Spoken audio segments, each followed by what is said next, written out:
और माता सावित्रीबाई फुले व्याख्यान माला का निर्माण किया। Without the development of women nation development is not possible. और हम सब जानते हैं कि हमारे देश के प्रधानमंत्री ने विकसित भारत 2047 हम सबके सामने लक्ष्य रखा है। और विकसित भारत 2047 जब हम बोलते हैं, that is not possible without the development of women in every sector, whether it is agriculture sector, service sector, industry sector। और जब हम भारतीय ज्ञान परंपरा की भी बात करते हैं और उसमें अगर हम महिलाओं की बात ना करें तो ये संभव ही नहीं है। भारतीय ज्ञान और परंपरा नारी शक्ति की प्रतीक, नारी सशक्तिकरण की प्रतीक, महान क्रांति के अग्रदूत आज हम सब सावित्रीबाई फुले व्याख्यान माला में उपस्थित है। और मित्रों, अगर मैं बात करूं तो भारत के विकास में नारियों का योगदान ना कल कम था और ना आज कम है। If I talk before or after independence, the role of women development in India is always। लेकिन समस्या केवल ये थी, जो इतिहासकार थे जिन्होंने इसको लिखा और जिन्होंने इसको जन जन तक पहुंचाया, उन्होंने कुछ कमी की।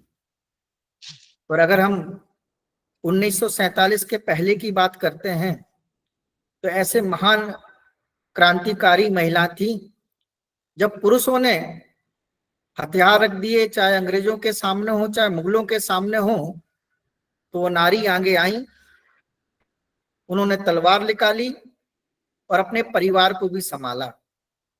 हम जानते हैं कि झांसी की रानी की बात हमने सुनी है, रानी दुर्गावती की बात हमने सुनी है। ऐसे अनेक नायिका इस देश में थी जिन्होंने भारत के लिए तन मन धन और अपना जीवन निछावर कर दिया। लेकिन ना वो मुगलों से कभी हार मानी और ना कभी अंग्रेजों के सामने नतमस्तक हुई। अपने प्राणों को देने वाली ऐसे अनेक नारियां कि हमने वीर गाथा राजस्थान और पंजाब में सुनी है। लेकिन दुर्भाग्य ये था कि सही चित्रण हमारे सामने उनका नहीं आ पाया। और इसलिए आज हम कहीं ना कहीं विकसित भारत 2047 की बात करते हैं और विकसित नहीं हो पाए कि जैसा सविता मैम ने और पूर्व वक्ताओं ने बताया कि जो विकास होना था वो विकास नहीं हो पाया। For the development of nation we will give first priority to the education. और जिस देश में शिक्षा से एक बहुत बड़ा वर्ग, चाहे वो ST SC हो, चाहे OBC हो, चाहे जर्नल में भी एक बहुत बड़ा वर्ग हो या महिला हो, अगर वो शिक्षित नहीं होगा, so they cannot know the problem and solution of that problem for the development of themselves and nation। मैं हमेशा कहता हूं कि जो विद्यार्थी परेशान हो रहता है, गरीबी है, पढ़ नहीं पा रहा, अनेक समस्या है, तो उनको डॉक्टर BR अम्बेडकर की जीवनी को पढ़ना चाहिए।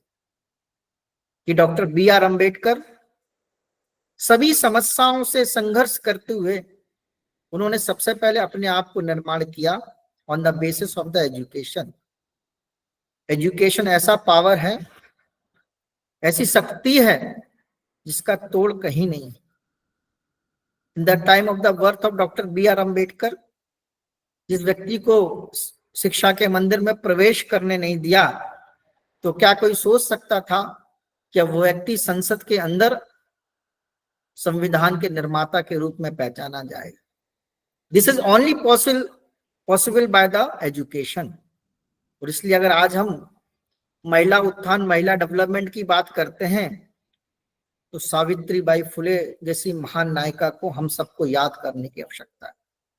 Once again I thanks to the youth economic association and मां सावित्रीबाई फुले शोध पीठ, जो ऐसे कार्यक्रम आयोजित करके उस महान क्रांतिकारी शिक्षाविद को याद करती हैं और अगर आने वाली पीढ़ी उनको याद करती है और उनसे कुछ मोटिवेट होती है तो निश्चित रूप से भारत विकसित होगा। जैसे पूर्व वक्ताओं ने बताया कि 3 जनवरी को हमने 194 जयंती के रूप में सावित्रीबाई फुले की मना रहे हैं। 1 जनवरी 1821 में उनका जन्म हुआ और केवल 9 साल की उम्र में उनकी शादी हो गई। 1841 में उनका विवाह हुआ और वो 10 मार्च 1897 में हम सबके बीच में नहीं रहे। लेकिन आज भी हम सब उनको याद करते हैं because she do for nation. उन्होंने देश के लिए अपना जीवन समर्पित किया, महिला उत्थान के लिए अपना जीवन समर्पित किया और शिक्षा के लिए अपना जीवन समर्पित किया। मित्रों, इस देश के अंदर अनेक आईएएस आईपीएस आते हैं चले जाते हैं, उद्योगपति आते हैं चले जाते हैं, लेकिन जो नेशन के लिए पे बैक टू द सोसाइटी के लिए कुछ दे के जाता है वो अमर हो जाता है। और उसमें सावित्रीबाई फुले का भी एक नाम। मैंने जैसे बताया कि देश की आजादी के बाद भी अनेक लोग आए। भारत के विकास में महिलाओं का योगदान हमेशा रहा है। देश की वर्तमान राष्ट्रपति भी महिला है। हमने इंदिरा गांधी को एक महिला प्रधानमंत्री के रूप में देखा। उमा भारती, सुषमा स्वराज, दीक्षित जी और जयललिता जी जैसे मुख्यमंत्री इस देश में थी। और इस देश की अर्थव्यवस्था को चलाने वाली अर्थशास्त्री भी आज एक महिला है। महिला में वो शक्ति है जो घर की अर्थव्यवस्था से लेकर देश की अर्थव्यवस्था को मजबूत रखने का साहस करती है। लेकिन दुर्भाग्य इस देश का यही था कि महिलाओं को जो स्थान मिलना था वो स्थान नहीं मिल पाया। और उसका बहुत बड़ा कारण वैचारिक और बौद्धिक स्तर था कि कुछ लोग चाहते थे कि अगर हमने महिला को सही स्थान दे दिया तो हमारा क्या होगा। और इसी रूढ़वादी सोच को लेकर इस देश के अंदर अनेक आंदोलन हुए। सीता प्रथा हमने सबने सुनी है। एक व्याख्यान में मैंने सुना कि किस तरह धर्म की बात की गई कि ये तो धर्म का आधार है, और किस तरह चारों ओर घेर कर ढोल नगाड़े बजाए जाते थे कि महिलाओं की चीख और पुकार ना सुनाई। ये बड़ी समस्या थी, लेकिन समय के साथ इस बड़ी समस्या का समाधान हुआ और that is only possible by education.